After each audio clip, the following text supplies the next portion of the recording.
So, we had an idea of what is meant by long term performance prediction. We said that the meteorological cycle repeats itself over an year.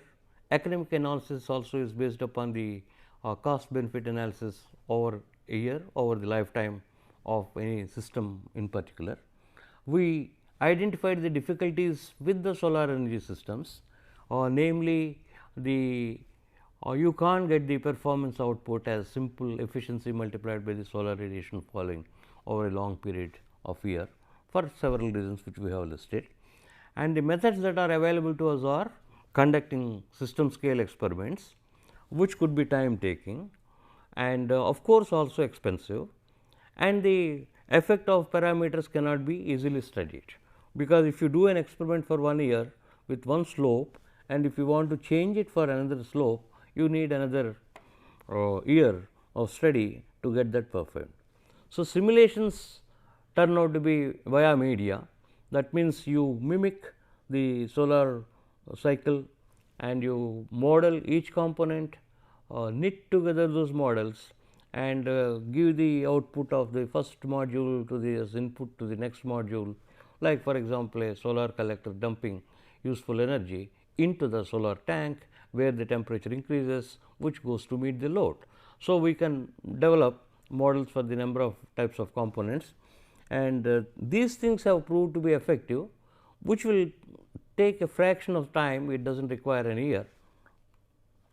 And these simulations basically depict the system into several components and employ models to describe each component performance. The components are coupled with appropriate linking modules. So, this requires a detailed meteorological database.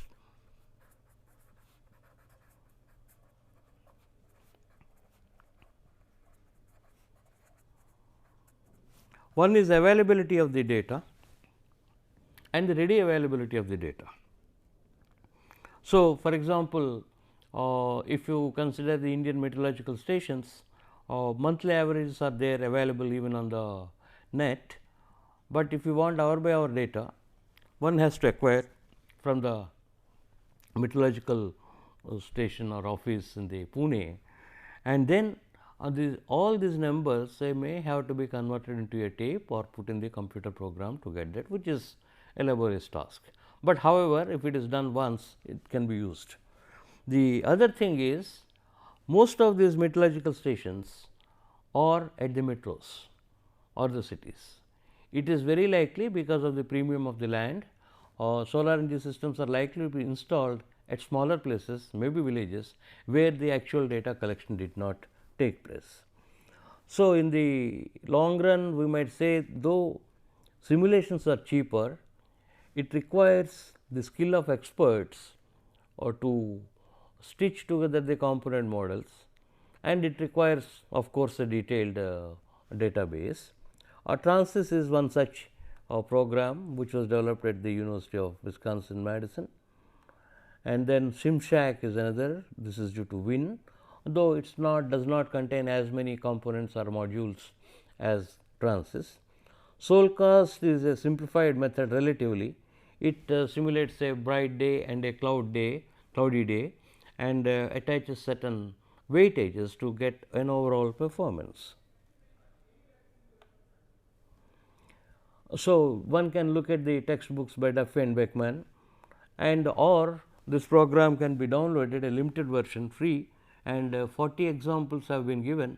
One can, who is interested in going through those things, go through those things and obtain the performance of the certain standard systems. So, that gives you a feel how the data is meteorological data is used and how the components are put together. So, in one sense, you may say somewhat disadvantages are you need detailed data, skill of experts and computational power. So, people have tried to lessen the computational requirement by using a reduced data set, or even at times resorting to synthetic data. Basically, synthetic data mimics the meteorology of the particular location, though it may not exactly satisfy hour to hour, day to day, but in general it will reproduce the averages which are good enough to get a performance monthly wise or yearly wise. This advantage, this leads to an advantage. Almost all the data can be generated through sort of equations, though your component models could be analytical, which can be clubbed together along with this data. In other words, if I try to give an example, delta equal to 23.45 something, this equation is much more amenable for computer implementation than a set of 365 values of data delta for each day. Now, so if you consider, you will also notice many of the systems are standard systems.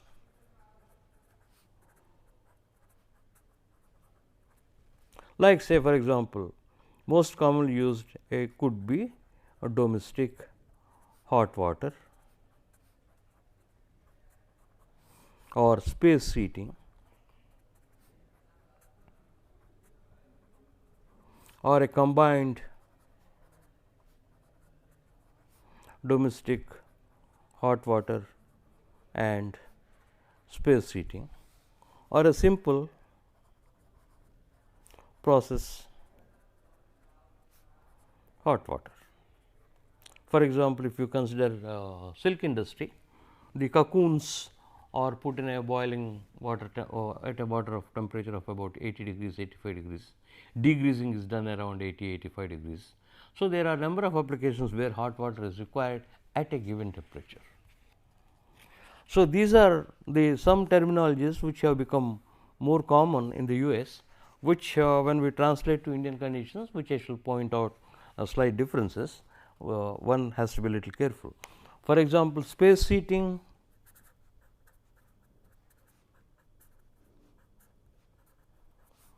T above 20 degrees C is acceptable. Generally, the comfort condition is approximately 20 degrees centigrade in the room.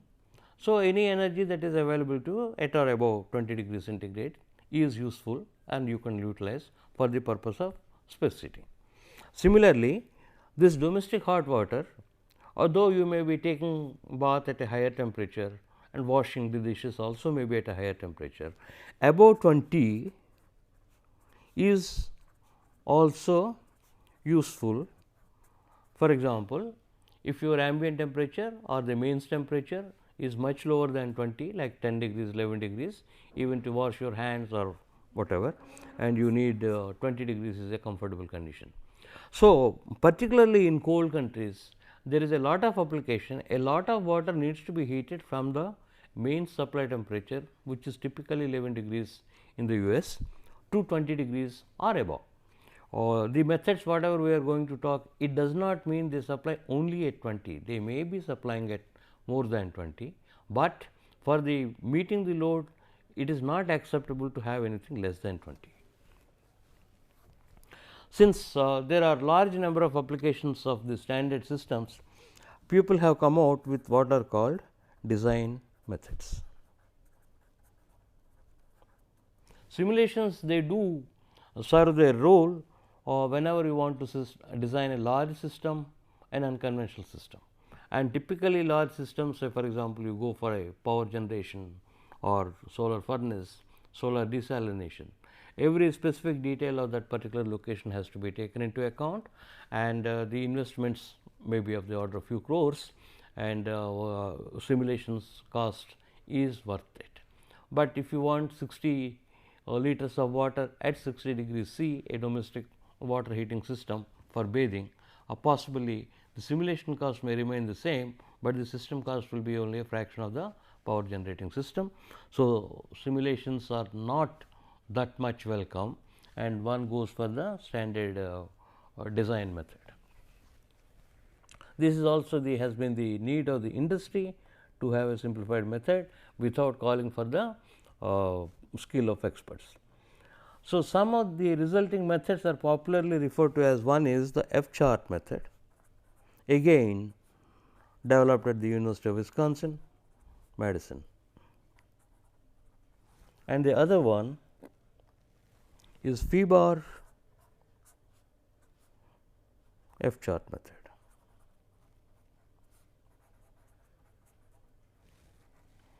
So, I have given the references. These methods make 12 monthly calculations.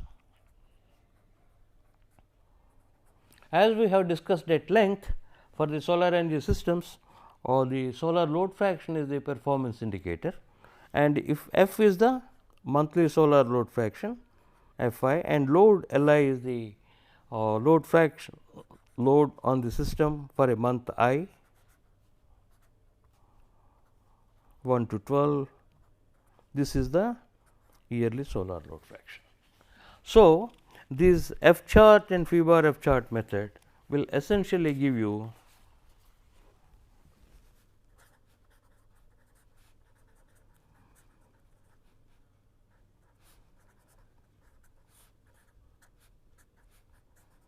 F the monthly solar load fraction. We have also discussed earlier that if the energy supplied by the solar energy system is in excess of the load, that is not taken into account. So, F is always less than or equal to 1.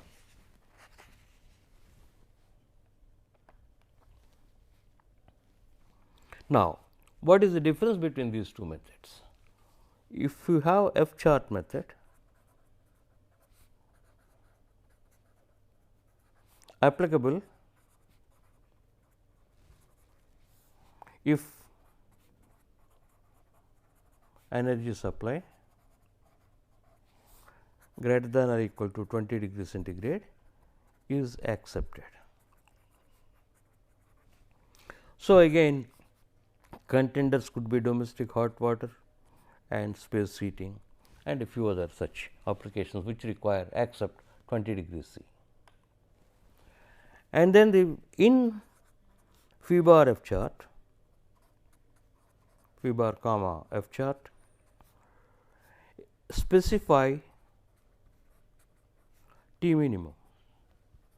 In other words, you can specify we want the energy delivery at or above a particular temperature 60 degrees, 50 degrees, 80 degrees, whatever it is. In other words, T minimum may be 60 or 80, etc. So, now since you are imposing that the energy delivery should be above a particular level, my critical radiation level comes into the picture.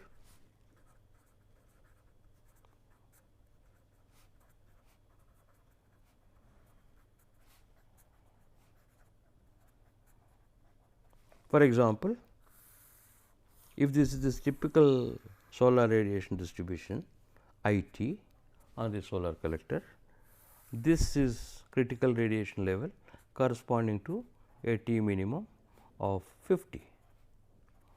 This will be corresponding to a T minimum of 60. So, if you want energy delivery at or above 60 degrees centigrade, this part of the solar radiation is useful, whereas if it is at 50, this also is useful. So, consequently, we shall find out what is the radiation available to you above the critical level over a month, and that will be signified or indicated by the so called phi bar, which stands for the monthly average daily utilizability. We will spend some considerable time in how to calculate this utilizability and what is the significance. At this stage, I am pointing out the F chart and phi bar F chart method before, because you specify a T minimum, all the solar radiation available corresponding to a particular level is not useful. It will depend upon the T minimum that you wanted. Higher the T minimum, lower will be the utilizability, and hence my useful energy supplied at that temperature or above the temperature, which constitutes a lower or higher solar load fraction. So, that is why F chart method is modified with phi bar and called phi bar F chart method. Now, if you look at it, what are the applicability? These correlations, first of all, they calculate monthly solar load fraction. So, day to day how much of load is met, it cannot give.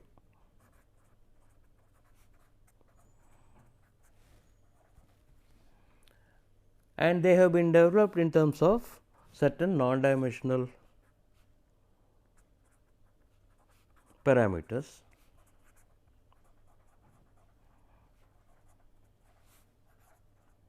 There are minor variations between F chart and phi bar F chart for some reasons. One is the non-dimensional collector loss.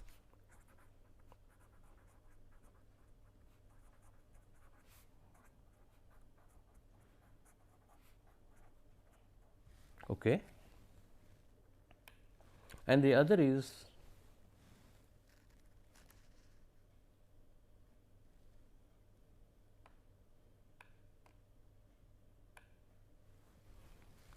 and non-dimensional absorbed energy.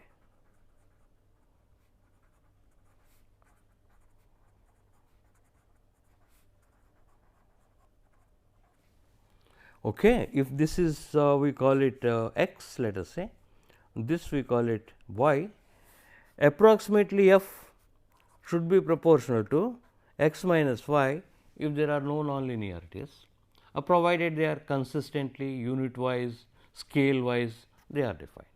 Okay. So, you can expect a term like x minus y plus so on and so forth. Sorry, it should be y minus x. Y is the absorbed energy minus the losses. This is my simple useful energy equation, looks like the absorbed energy minus the loss. But on a monthly scale, because of excess energy, because of other losses, because of pumping, because of controls, so on and so forth, it will not be a simple linear function of y minus x, but it will be a nonlinear function, which we will see. So, that is why I have already explained the additional parameter is the utilizability that appears in the phi bar F chart method, which in a way takes into account at what temperature the energy is delivered. Now, how these methods are or equations are developed? So, you do simulations for a large number of locations.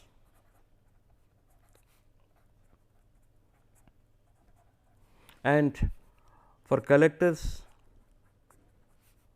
over a range of parameter values.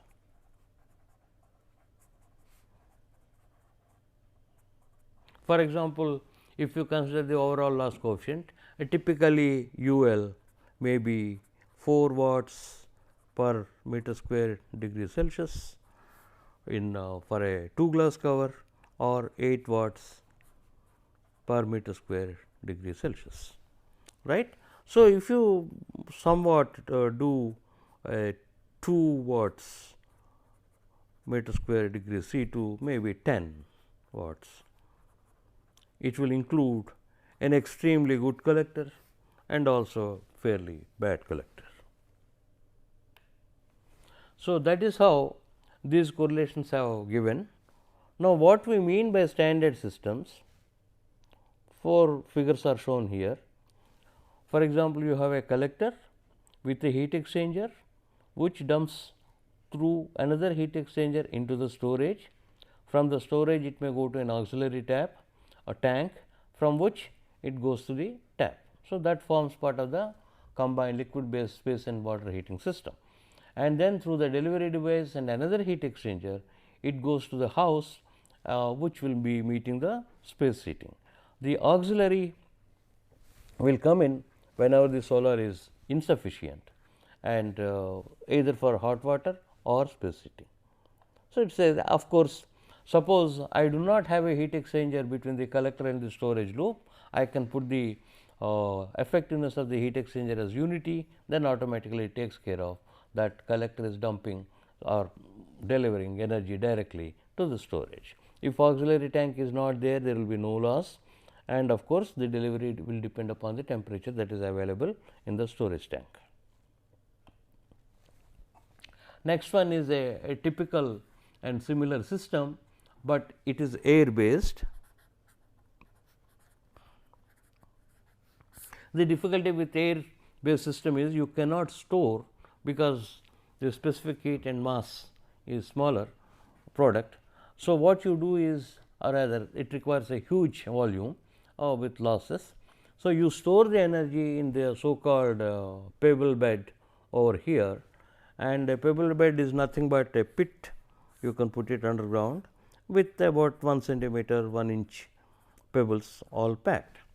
So, when there is excess energy, the hot water goes through that, heating the pebbles, and then when there is no solar energy, cold air goes through the pebble bed, picking up the energy that is stored during the charging time. So, third one is a closed loop system. Similarly, auxiliary is put auxiliary heater is put again in series, so that it can make up the deficiency in the temperature or deficiency in the quantity. Fourth one is a service hot water, which again calls for a certain desired temperature. So, F chart method can be modified to take care of a specified temperature that we will see in the len. Now, if I try to separate this F chart and phi bar F chart method, so somebody can ask what are the limitations or under what conditions F chart method is applicable. So, at or above 20 degrees C, of course, generally we said that space heating or domestic hot water,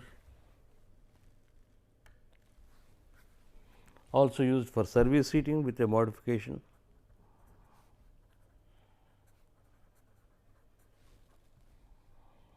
And it is correlated to two non-dimensional variables, which is a non-dimensional collector loss. So, F is a function of x and y, where x is the non-dimensional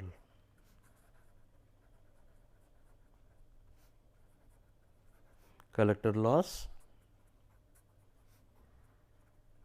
and y is the non-dimensional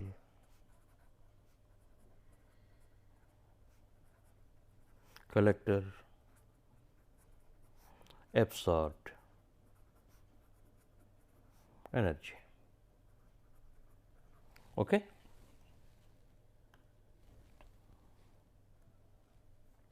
And the specific numbers rather form will be the same. Correlation for the air based system and liquid based system differ slightly, and in general air based system means the working fluid in the collector, rather it picks up the useful energy air. I have not yet really I have not seen or heard a gas being used instead of air, except some refrigeration applications. People are trying carbon dioxide, etc. And the liquid based systems, mostly it is water, though antifreeze, glycol, etc. may be used, or a thermionic fluid also can be used, where the thermal capacity characteristics will be better, so that your storage will be less volume wise, etc. And in F chart and phi bar F chart, they assume all the collectors are connected in parallel.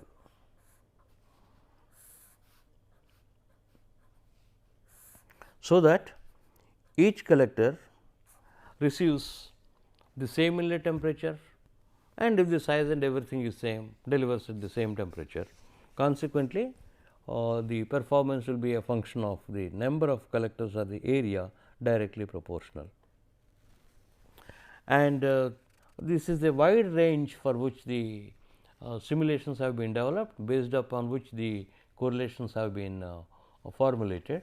First, the material property I can say tau alpha normal 0.6 to 0.9, and this is product of heat removal factor and the area of the collector 120 meter square. So, this appears to be somewhat lower, but possibly assuming the linearities one can go for a higher range also, but strictly speaking they are expected to give acceptable results when they are applied in the ranges that we are specifying, and UL can vary from 2.1 to 8.3 watts per meter square degree C, and slope between 30 degrees less than or equal to beta less than or equal to 90 degrees. So, this seems to be a little limitation if you apply for a tropical climate and let us say something like southern India, and your latitudes will be lower than 30. In fact, most of India is less than 30 degrees. So, this beta may be a limitation, and this will come again.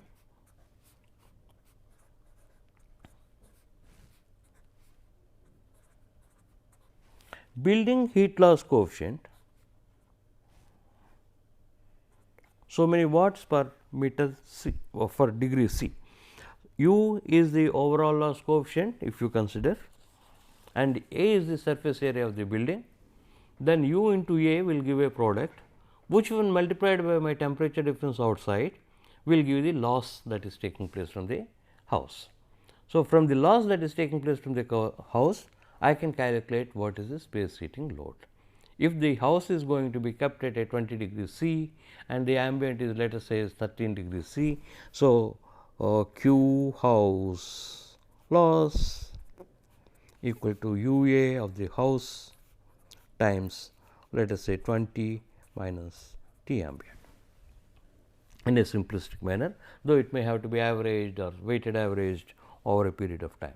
So, this is nothing but an overall loss coefficient multiplied by the area participating multiplied by 20 minus T A. So, this is a terminology which if you have got a standard construction of 1 bedroom or 2 bedrooms, you may have a UAH typically from 200 watts per degree C to 600 watts per degree C, depending upon how well it is insulated or how well it is not. So, this is used for calculating the spacing load, and the other symbols like UL, FR, tau alpha normal and beta we are already familiar with. So, this air based systems again there are other variables other than tau alpha, A, FR, UL and beta and UAH. What is the flow rate particularly for air based collectors?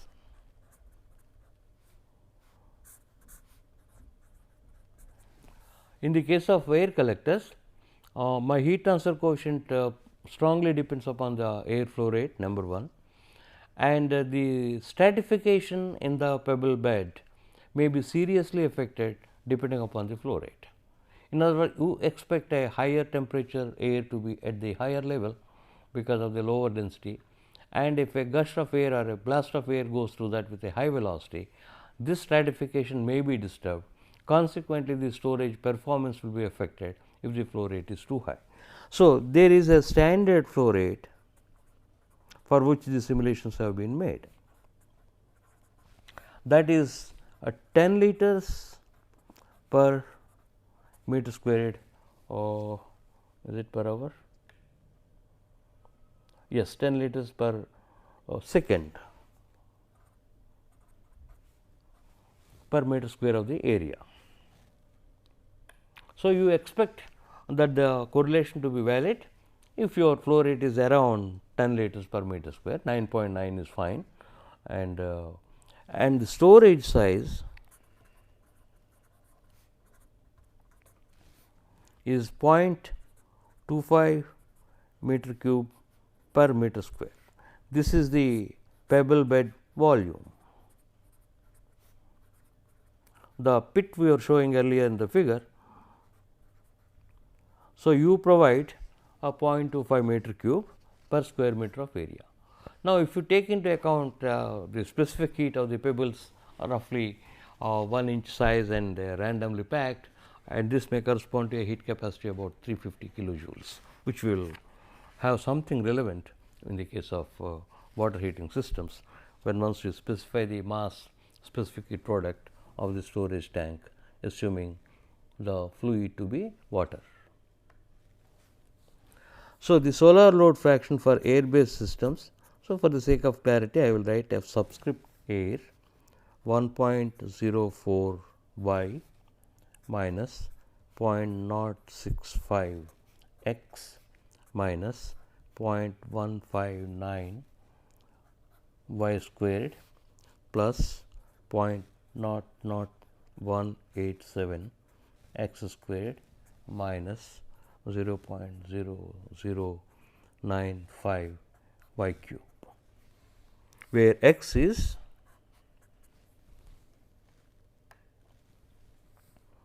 the non-dimensional collector loss F r U L times 100 minus T A bar into delta tau times collector area A C by L. So, this will be non-dimensional if L is in joules,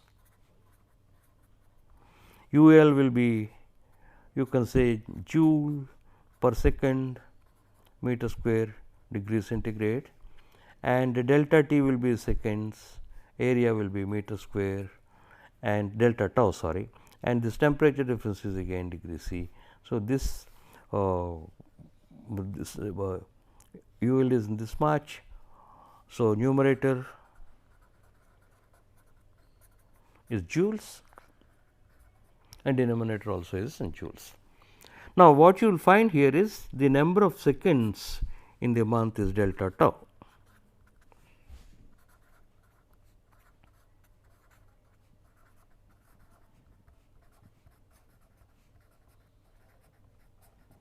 AC is area, it is not unexpected that the loss factor should be proportional to the U overall loss coefficient. Of course, this is a non-dimensional factor, the time, area, and 100 minus T A bar. This 100 has nothing to do with boiling point of water, that I think somehow it gives that impression, but just 100 minus T A is to scale x. If I put it as 20 minus T A or whatever is the collector operating temperature minus T A, then we may get a too large a value or too small a value for x. So, it is desirable whenever you have any empirical correlation in general, if the variables are of comparable order of magnitude, your accuracy will be better. If x is something like 0 to 10, y is 0 to 3 or 0 to 4, you will have a better correlation. Instead of y changes from 10 to the power 6 to 10 to the power 9 and x changes from 10 to the power minus 3 to 10 to the power minus 1, the effect of x will be, y will be completely lost, because the scales of those numbers are hugely different from each other. So, that is the non-dimensional collector loss, and I will again make a comment after I define this y, the non-dimensional absorbed energy F r tau alpha bar into H T bar times n into A C upon L. A C is the area, n is the number of days in the month, H T bar is the monthly average daily radiation on the collector surface, multiplied by monthly average transmittance absorbed product, of course, multiplied by the collector property heat removal factor upon the load. Now, you will understand all the processing we have done is to get this H T bar, get this tau alpha bar, and of course, in the previous definition of x, U L and F r, right. That means, my collector parameters. So, F r U L and F r tau alpha, and then my tau alpha bar comprising of tau alpha bar beam, tau alpha bar diffuse, tau alpha bar ground. So, all the trouble we have gone through is worth it. It comes into the picture now in calculating my y, and the geometry is related ultimately through FR.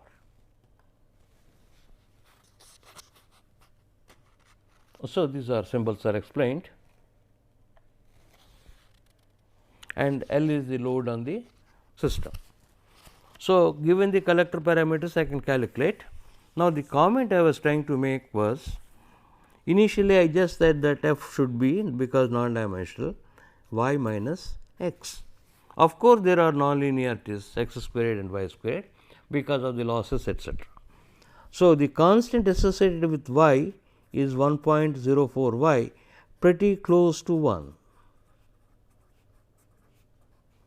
whereas this is 0.065, approximately 1/16th, which without the benefit of a computer, what I think is 100 minus T A is inflated by a factor of 4, and delta tau is inflated by a factor of 4, because typically if the collector operating period is 6 hours, the losses do not take place from the collector all the 24 hours.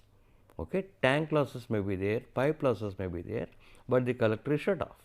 So, there is a sort of overestimate of the collector in terms of the delta tau being 24 hours, and this 100 minus T A may be typically 3 to 4 times the actual whatever is the temperature difference responsible for the losses. So, I have got a factor of 16, that becomes a 1/16, which is fortunately according to my imagination, that almost coincides with 0.065. So, the other things are the nonlinearities. So, at times why I specifically mentioned is it is not just the imagination part of it. You will have a sensible correlation if you can think of what could be the functional form and what type of a relation a particular independent variable, dependent variable may have with the independent variables. So, load in general may consist of space heating load and water heating load and loss from the tank.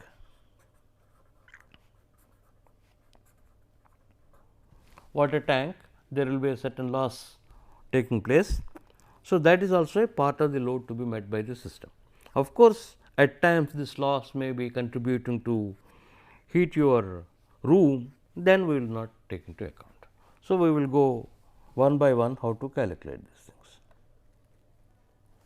So, LSH, the simplest way is from auxiliary bills. If it is an already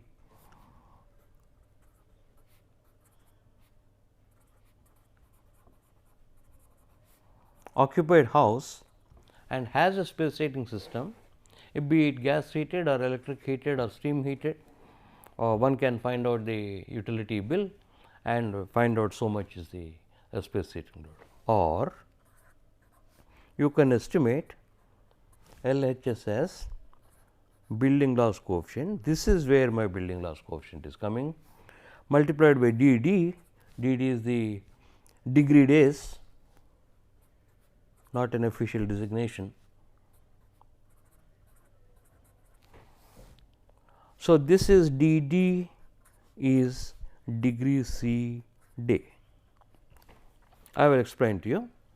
This is to make it hours, this is to make it seconds, because this UAH is watts per degree C, right. So, that is joule per second degree C multiplied by second, that makes it joules per degree C. So, this is degree C day, day is converted into seconds. If you have an ambient temperature of 13 degrees, let us say, and comfort condition, this is let us say T A, comfort condition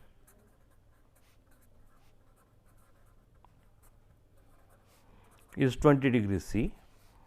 So, this 13 is 20 minus 13, 7 degrees C short. If this lasts for 1 day, suppose ideally my comfort condition does not change, it is 20 degrees C, throughout the day 13 degrees C is maintained, then this will be having 7 degree days. Okay. If the ambient temperature is 13 and the comfort condition is 20, it is deficit by 7 degrees. So, you have a degree days of 7. Now, of course, this 13 may be varying for 2 hours at 13, 17 for 1 hour, 12 for 3 hours, so on and so forth. So, proportionately you can calculate how many degree days each one.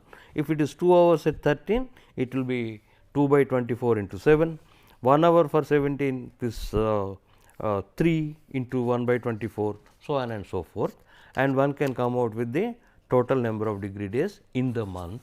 That is what we are calculating. So, degree C day is for the month. So, you can calculate from the building loss coefficient and the degree day data and what is the space heating load. Another thumb rule, approximately, if T A bar, let us say monthly average daily ambient temperature, which you can see from the metallurgical data in books like A Money for Indian locations, or Duffy and Beckman for US and Canadian locations, or the Ministry of Non-Conventional Energy Sources website these days. If T A bar is, let us say 15, then 20 minus 15 is 5 degrees multiplied by 30, that will become 150 dd approximately. If my ambient temperature is 15 degrees for the monthly average, and if 20 degrees is the comfort condition, then 20 minus 15 deficiency is there. So, 150 degree days will be there. Of course, the biggest approximation is this 15 may be comprising of 10s, 20s, 27s, 22s, consequently it may not be always 5. But if T A bar is lower than 20 significantly, maybe 15, 12, this is a very good calculation. You can check yourself, and with the data that is available in the sources that I mentioned, if as long as T A bar is less than 15, you can easily estimate the degree days within plus minus 5 degrees. Of course, if T A bar is 20, it does not mean it does not require heating. You may need both heating as well as cooling, okay, daytime cooling and nighttime heating. Then the domestic hot water requirement, this LDHW, mass of the water 500 liters, 200 liters, or in kgs, multiplied by specific heat multiplied by TW minus Tm. This TW or the set temperature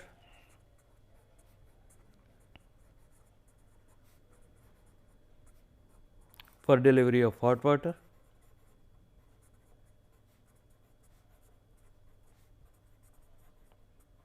and the Tm is the supply or the mains temperature. Now, we have to keep in mind the fact the best book, or rather a excellent textbook, is by Duffy and Beckman, and that is in the US. So, there is a supply or mains temperature, unlike what we have here is usually the ambient temperature only, plus or minus few degrees, and this temperature is something like if you imagine you have a geyser and inside there will be a thermostat. It is set for 60 or 70 or 55, whatever it is. Many times we may not know it, but it is set for a certain temperature. So, it will cut off when the water inside the tank is heated. So, this in no way says that my solar energy system, which is designed based upon the correlation of F chart, delivers at 60.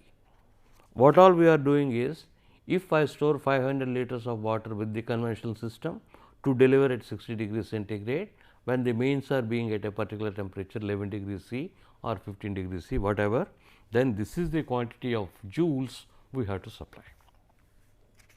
So, consequently, this is the load on the system, but not a guarantee on the quality of the energy delivered, nor is expected. So, then L loss, lastly, UA of the tank, just like UA of the house, you can easily estimate for the UA of the tank.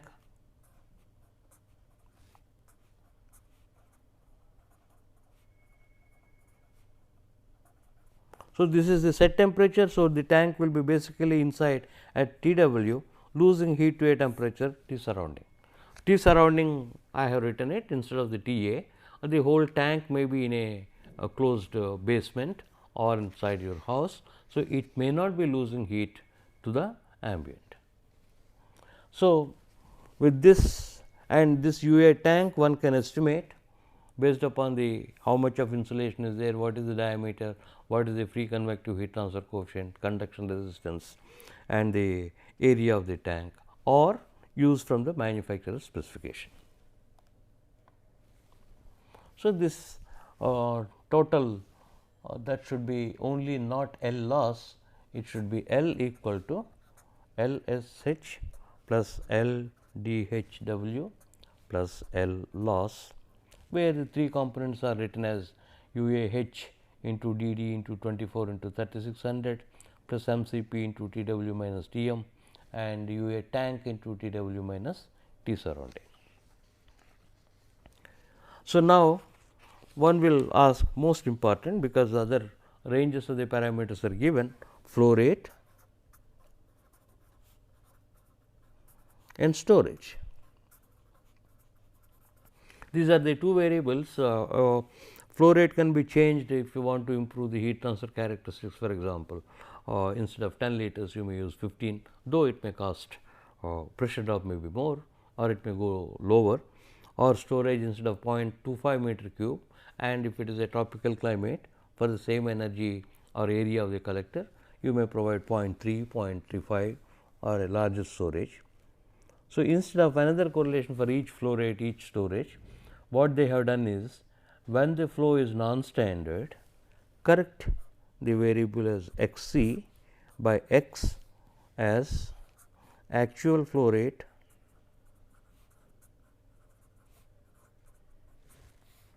by the standard flow rate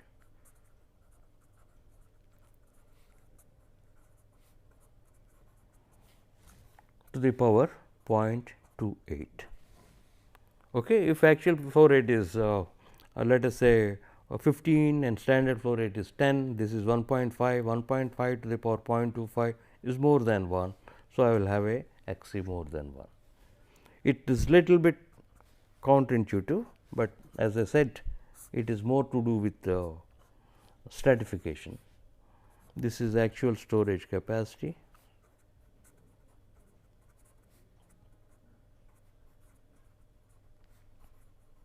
upon standard storage capacity.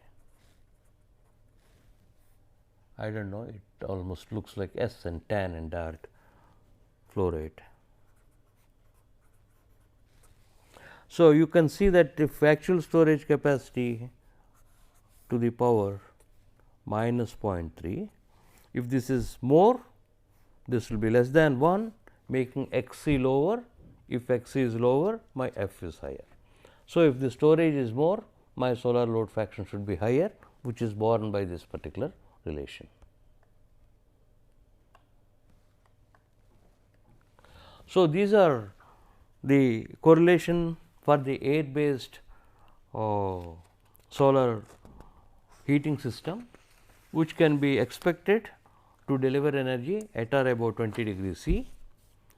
For an air based system, it will supply for domestic hot water or space heating and combined domestic hot water system, including space heating. So, we will go for the corrections for non-standard flow rate and non-standard storage have been given. Simply the coordinate x c is the corrected value if x is the one for the standard storage. This is how you modify. Now, you might wonder why x is changed and why not y. So, the answer is these are correlations. It is found that they actually correlate with the simulation results better, and consequently, X is corrected by this particular situation. Thank you.